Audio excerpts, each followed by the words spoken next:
spoken of as a potential Democratic presidential contender, and speculation about him had gone on so long people had begun to believe he would never run.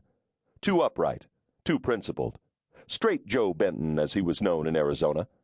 But Benton knew there was only one way he could present himself as a candidate. He couldn't offer anything but the policies and the programs he knew to be right. 4 years earlier, under extreme pressure to run against Mike Gartner's first bid for the presidency, he had reluctantly judged that the American people weren't ready for the message he would give. In the end, he declined to join the race, and the general view was that his moment had passed. A lot had changed in those 4 years. Back then, Joe Benton was one of the few politicians of national stature talking seriously about relocation. Not now. With 2 consecutive years of extreme floods on the Gulf Coast, relocation had surged onto the mainstream agenda like a storm wave out of the Caribbean, and Gartner had been forced to go to Congress for a funding package to move people out of areas that had become patently uninhabitable. Miserly and inadequate as the package was, it established relocation as a central issue for the upcoming election. How had the situation reached such a dire state?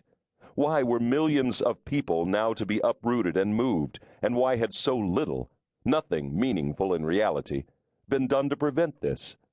Mike Gartner, as president for 4 years and vice president before that for 8, found it difficult to put daylight between himself and the answers to those questions.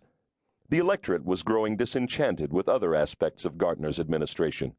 Unilateralism in foreign policy, disengagement from the Kyoto process, the long U.S. military presence in Colombia and Pakistan. At home, a little too much of caring for the rich and letting the poor find their own way. This time around, as people began urging him to run, Joe Benton could feel a difference. Maybe there was an audience for his message, and maybe it was big enough not only to send him to the White House, but to send enough Democrats to Congress to let him get on with the job. As the fall turned to winter, a support base coalesced for him out of the left, the center-right, middle-class women, and ethnic minorities who wanted that message to be heard. And so he hammered it home.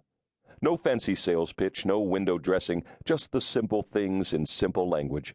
Health, education, relocation, jobs, a 4-part package, new foundation, as he called it.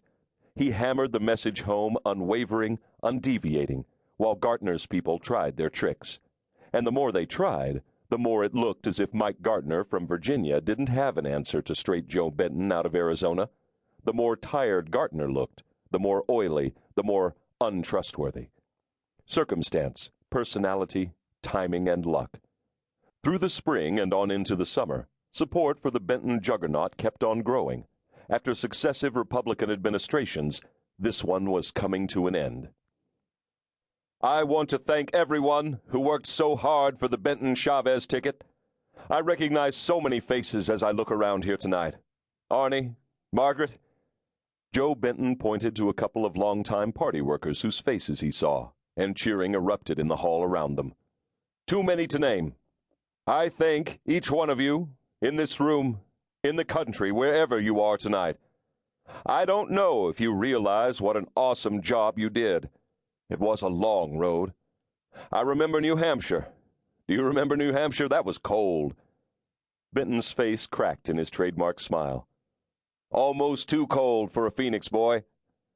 The crowd roared. Almost, but not quite. The crowd roared again. But we made it. You know what? We're here. He nodded, and the roof almost came off the hall. He glanced at Heather and the children, and they smiled back at him. I won't keep you long. I know you've got a lot of partying to do. Enjoy it. You deserve to.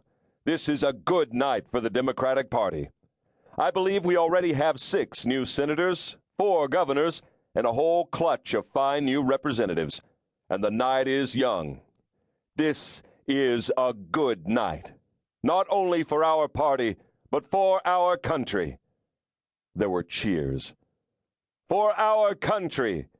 Because whatever our differences, whatever has been said and done over the past months in the spirit of a free and fair election, an election that has been contested hard and strong, which is exactly how it should be contested.